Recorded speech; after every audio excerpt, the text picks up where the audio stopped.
Throughout history, countless empires have risen and countless have fallen.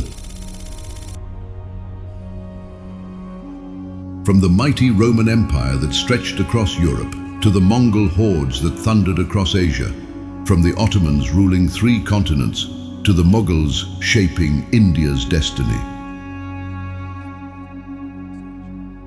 But far away in the east, on the shores of the Malay Peninsula, there was another name, a name less spoken of in the West, yet one that carried immense power, prestige, and influence across the seas. That name was the Sultanate of Malacca.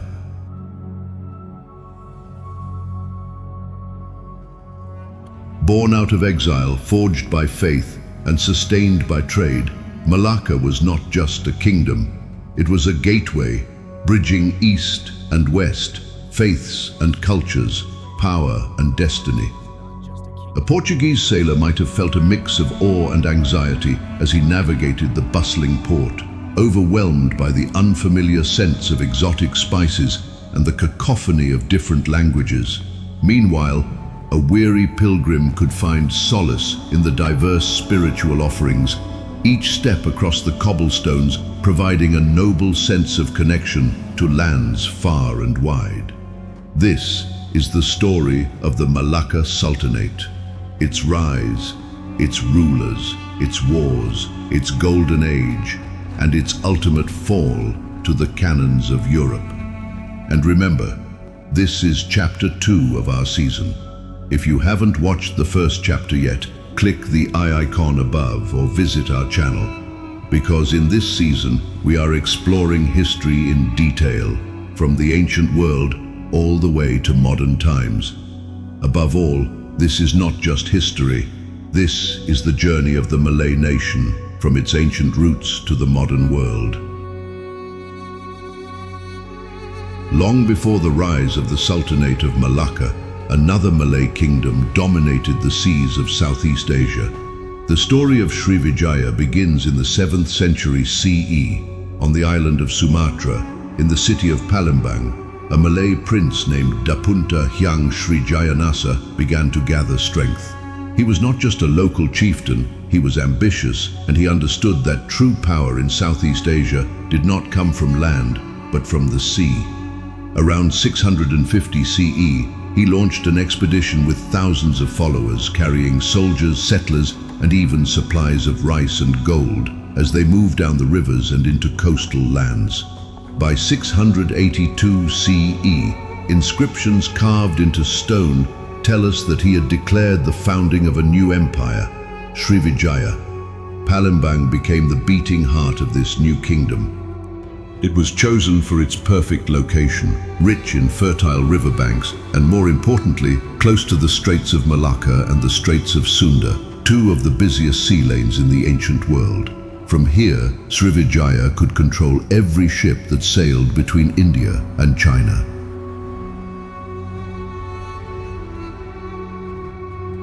Every cargo of silk, every bale of cotton, every pouch of spices had to pass through Srivijaya's waters. And with every ship that passed, wealth and power flowed into the kingdom.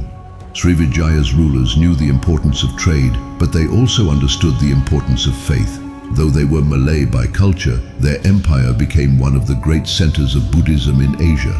Monks and scholars from as far as China and India traveled to Palembang to study. The famous Chinese pilgrim Yi Jing, who visited Sriwijaya in the late 7th century, wrote that it was one of the greatest Buddhist centers in the world. From its harbors, not only goods but also ideas and spiritual teachings were carried across seas. As centuries passed, Sriwijaya grew from a regional kingdom into a vast maritime empire. By the 8th century CE, its influence stretched across Sumatra into the Malay Peninsula and far beyond. Its fleets patrolled the seas, ensuring that every merchant ship from China or India that wished to pass through the Straits of Malacca had to stop in Sriwijaya, pay tribute, and trade under its watch. The rulers of Sriwijaya became rich beyond imagination.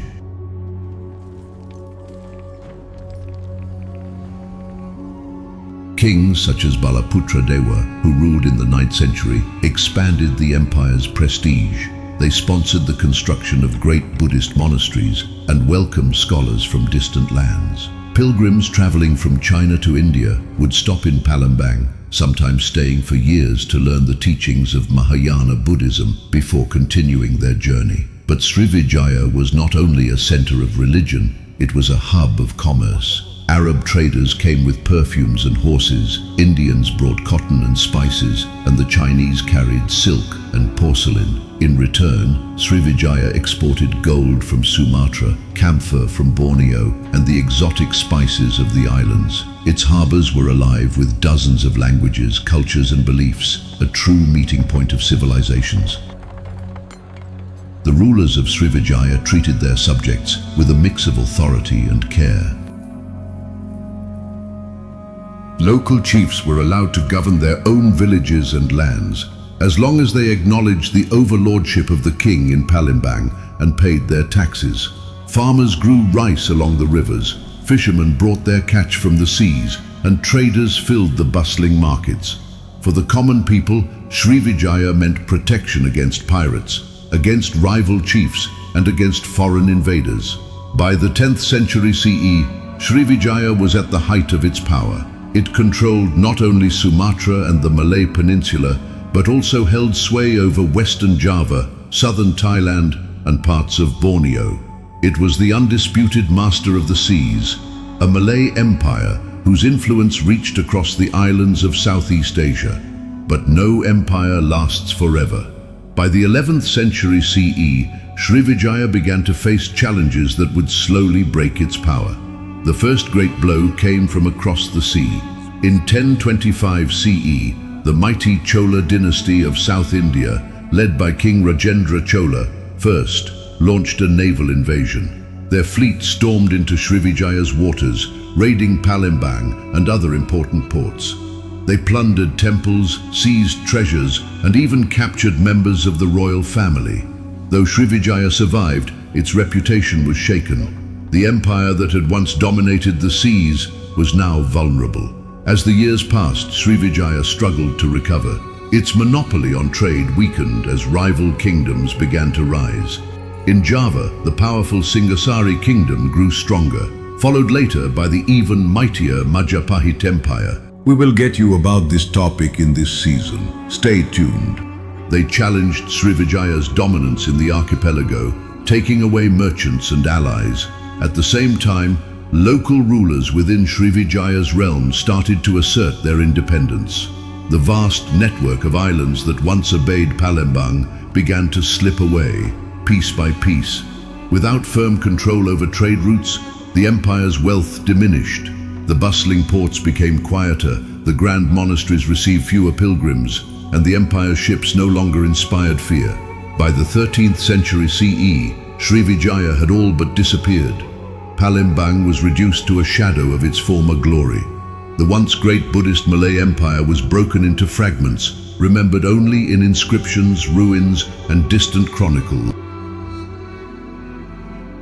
Yet Srivijaya's legacy endured. It proved that the Malay people were not confined to their islands and rivers. They were masters of the seas, capable of building empires that connected half the known world. And when Srivijaya faded, its memory became the foundation upon which a new Malay power would rise. The Sultanate of Malacca in the 15th century. Specifically, Malacca adopted Srivijaya's well-established maritime laws and practices, utilizing a system of port governance that ensured safe and efficient passage for traders. This conscious inheritance not only connected Malacca's merchants to far-reaching trade networks, but also demonstrated continuity in governance, making it a beacon for commerce and diplomacy. The story of Malacca did not begin with glory. It began with exile. In the late 14th century, the great Srivijaya kingdom of Sumatra had already collapsed, and political power in the region was shifting. What Srivijaya once controlled was now waiting for a new power to rise. Amid these struggles stood Parameswara, a prince of Palembang. He was ambitious, but ambition creates enemies. By 1398 CE, internal conflict and external threats forced him to abandon his homeland. Parameswara fled across the straits, sailing with his followers in search of a place to rebuild his power. His first stop was Temasek, which we know today as Singapore. At that time, Temasek was under the influence of the Kingdom of Ayutthaya in Siam, modern Thailand. We will get you about this topic in this season. Stay tuned. Parameswara tried to establish himself there around 1399 CE, but he quickly made enemies. The local chief, loyal to Siam, clashed with him. Parameswara killed the chief, which angered Siam. Now, not only was he an exile, he was also a target. Fearing retaliation, he left Temasek after a few years. He moved further north along the Malay Peninsula with a small band of loyal followers. It was a dangerous journey. Every coast already had rulers. Every harbor had its risks. But then, fate led him to a river mouth surrounded by gentle hills, mangroves, and a natural harbor. This was Malacca.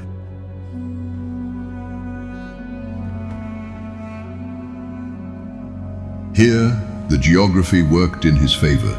The river provided fresh water, the hills gave defense, and the Straits of Malacca, one of the busiest trade routes in the world, passed right at its doorstep. Parameswara saw what others had missed, a perfect location for a kingdom. Legend tells us that as he rested beneath a tree, he saw a small mouse deer cornered by hunting dogs. To his surprise, the deer kicked one of the dogs into the river and escaped. To Parameswara, this was a divine sign. If even the weak could defeat the strong here, then this land was destined for greatness. "This is where I will build my kingdom," he declared. By 1400 CE, the Sultanate of Malacca was founded, rising as the new Malay power after Srivijaya. But a kingdom is not built by one man alone. Parameswara began to gather people around him, fishermen, traders, settlers from nearby regions. He promised them protection, opportunity, and security under his leadership. Slowly, the small settlement turned into a thriving port. Chinese merchants began to arrive, followed by traders from Java, India, and Arabia. Through diplomacy, Parameswara secured alliances. He offered safe passage and fair trade, earning the trust of foreign merchants. And most importantly, he built loyalty among the locals, who now saw him not as a fugitive prince, but as their ruler. From exile to founder of a kingdom, this was the beginning of the Sultanate of Malacca.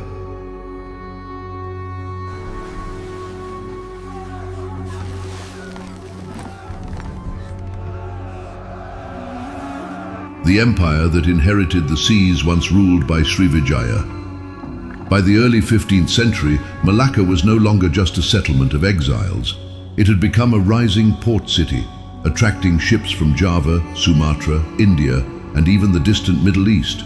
But Malacca was still missing one thing, a deeper identity. That identity would come through faith. Around 1414 CE, Parameswara, the founder of Malacca, made a decision that would change the destiny of his kingdom forever. He embraced Islam, a decision that reached beyond the confines of personal belief and into the geopolitical realm. Parameswara, recognizing the growing influence of Islamic networks throughout Southeast Asia, saw an opportunity to align Malacca with the established and prosperous Muslim trading community. Some historians say his conversion came through marriage to a Muslim princess from Pasai, a kingdom in northern Sumatra that had already accepted Islam. Others believe it was the influence of Arab and Indian Muslim traders who frequented Malacca's ports. Whichever path it was, the result was the same. The Hindu prince Parameswara became Sultan Iskandar Shah. With this conversion, Malacca was no longer just another trading post. It became an Islamic sultanate.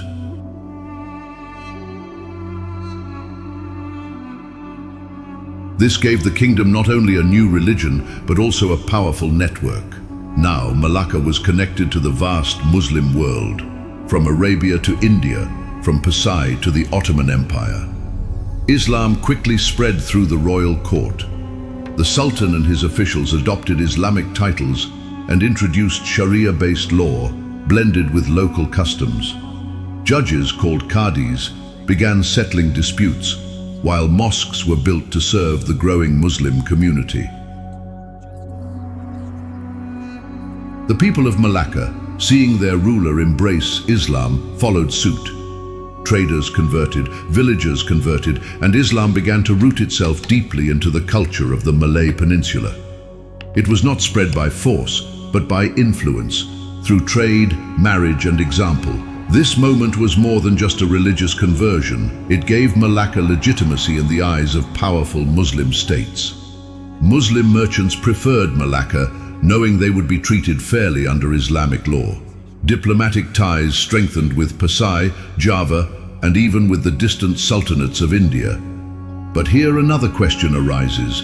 How did Islam first arrive in the Malay world? Who were the saints and scholars like the Wali Songo of Java who carried the torch of Islam across these islands and peninsulas? And what role did they play in shaping faith and culture? These are stories we will explore in detail in this season, tracing the journey of Islam in the Malay world, from its first arrival to its lasting influence today. By the mid-15th century, Malacca had become more than just a kingdom. It was the leading Islamic power in Southeast Asia, a beacon of trade, culture, and faith. With the foundation of Malacca established and Islam embraced by its ruler, the small kingdom began its transformation into a true sultanate.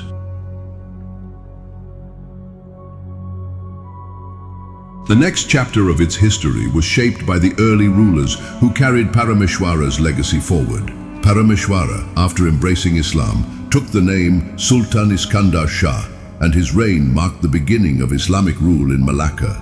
He strengthened ties with nearby Muslim states like Pasai and built diplomatic relations with the great Ming dynasty of China. In 1411 CE, even before his conversion, he had traveled to China to pay tribute to the Yongle Emperor. After his conversion, these ties deepened. The Ming court officially recognized Malacca as a legitimate kingdom and granted it protection from Siam, which had long threatened Malacca from the north.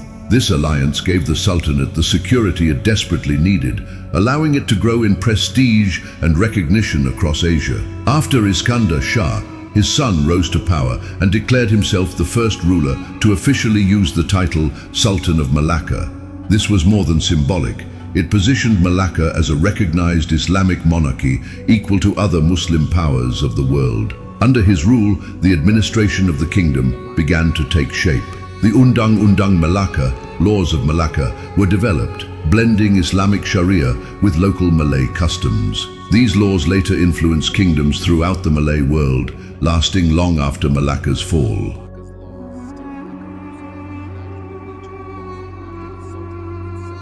During this period, Malacca blossomed into a global marketplace. Arab merchants brought textiles and perfumes, Indian traders arrived with cotton and spices, while Chinese merchants came with silk and porcelain. The harbor of Malacca became a melting pot of cultures where the call to prayer echoed above the busy sounds of trade, creating a unique blend of faith and commerce. As the mid-15th century approached, Malacca faced serious challenges.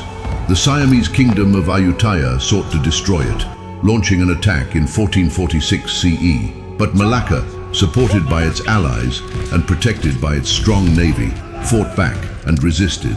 This victory proved that Malacca was no longer a vulnerable settlement. It had become a rising regional power. The Sultanate expanded further through diplomacy and marriage alliances.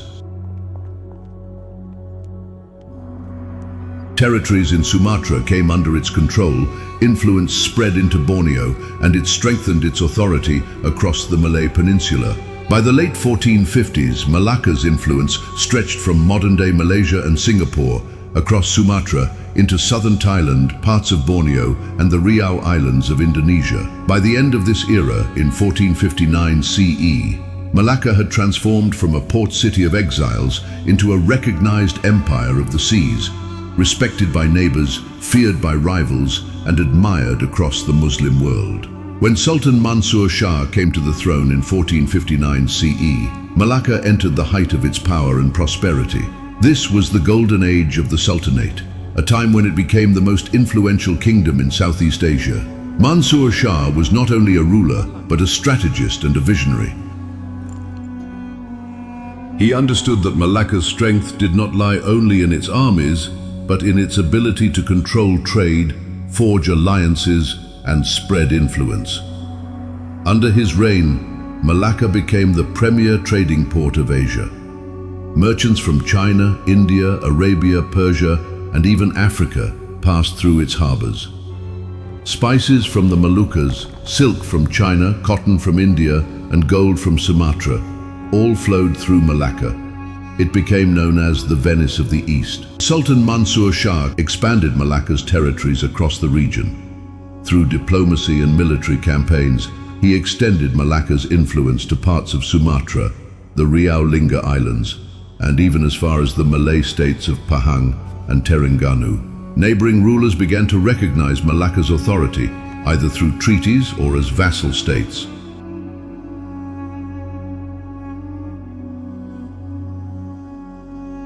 If you're still watching this video, then do like our video and comment a red heart. He also used marriage as a tool of diplomacy. He married a princess from Pahang, strengthening ties with the east coast of the Malay Peninsula. His son later married a princess from China, showing the deep relationship Malacca had with the Ming dynasty. These alliances made Malacca not only stronger, but also safer from outside threats. During this golden period, Islam became deeply rooted in Malacca. Scholars, preachers, and traders spread the faith across the region, to the Malay Peninsula, Sumatra, Borneo, and beyond.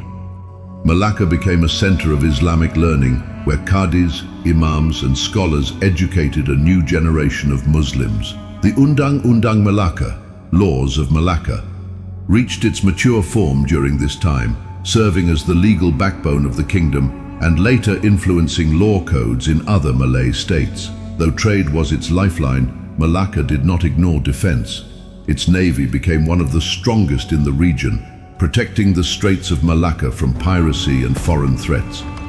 This control over the seas ensured that traders felt safe bringing their goods to Malacca. By the end of Sultan Mansur Shah's reign in 1477 CE, Malacca had reached its zenith. It was recognized by China, respected by Muslim powers in India and the Middle East, and feared by its regional rivals like Siam. It was not just a city, it was an empire in its own right, commanding both the sea and the land. Malacca's name was now known across oceans, and its influence would echo for generations. By 1511 CE, the shadow of Europe had reached the gates of Malacca. The Portuguese, under the command of Afonso de Albuquerque, were determined to capture the city. Their goal was clear: seize control of the Strait of Malacca and dominate the spice trade between Asia and Europe. Albuquerque had already conquered Goa in India, and now he looked eastward. To Portugal, Malacca was the key to riches beyond imagination. In July 1511, Albuquerque sailed into Malacca with a fleet of about 18 heavily armed ships and 1,200 soldiers. On board were European knights, armed with muskets, crossbows, and cannons, weapons far more advanced than anything Malacca had faced before.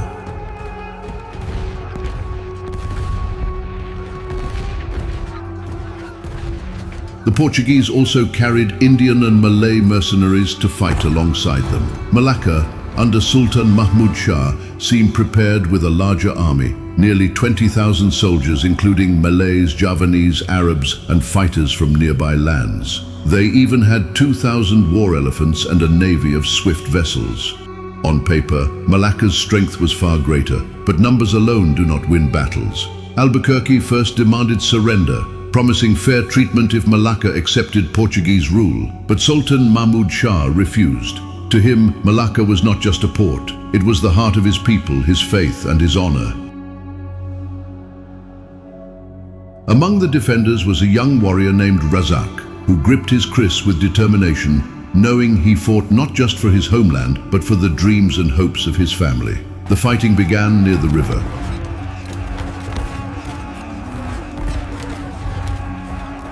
Malaccan warriors charged with spears, krisses, and bows, their elephants thundering forward.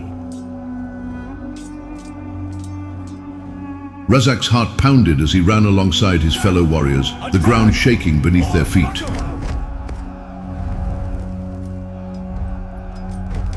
but the roar of European cannons broke them. Razak felt a mix of fear and defiance as the elephants panicked under the blasts, turning back and trampling their own men. Portuguese muskets cut through Malacca's defenses, volley after volley. For weeks, the battle raged. The Portuguese stormed stockades and barricades around the harbor. Malacca's defenders fought with courage from rooftops, mosques and narrow alleys, turning every corner into a battlefield. The invaders burned ships in the harbor, cutting off escape, while markets and houses went up in flames. Smoke choked the air, and cries of women and children echoed across the city. Malaccan fighters launched ambushes in the dark, striking with bravery, but the thunder of Portuguese cannons was relentless. On August 24, 1511, Albuquerque gave the final order. His troops stormed the main bridge into the heart of the city, fighting street by street, house by house. Despite fierce resistance, Malacca's defenses collapsed. By the end of the day, the Portuguese flag rose over the city. Sultan Mansur Shah fled with his family and loyal followers, carrying what treasures he could. Behind him, the once great city was looted, its mosques, markets and palaces stripped bare. Thousands were killed or enslaved. Portuguese accounts celebrated it as divine will. For the Malays, it was nothing less than tragedy, the end of their golden age. Yet even in defeat, Malacca's spirit did not die. The Portuguese now dictated the terms of trade between East and West, but the jewel they captured was scarred. Its streets soaked in blood, and for the Malays, the story was far from over.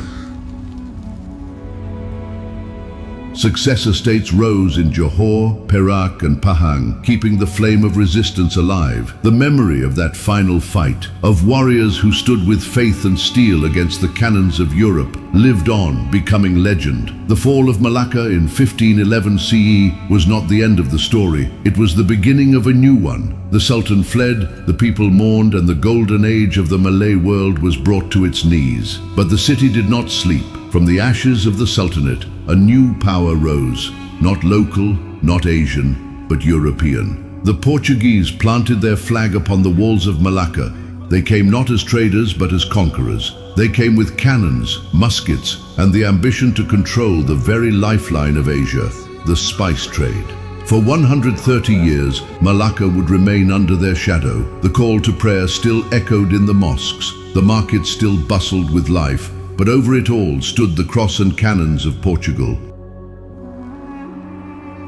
And so the question remains, how did the Portuguese rule? How did they shape Malacca after its fall? What battles did they fight, and how long did their grip truly last? This will be the story of our next chapter, a new documentary, where we will uncover the rise of European colonialism in the Malay world, beginning with the Portuguese in Malacca.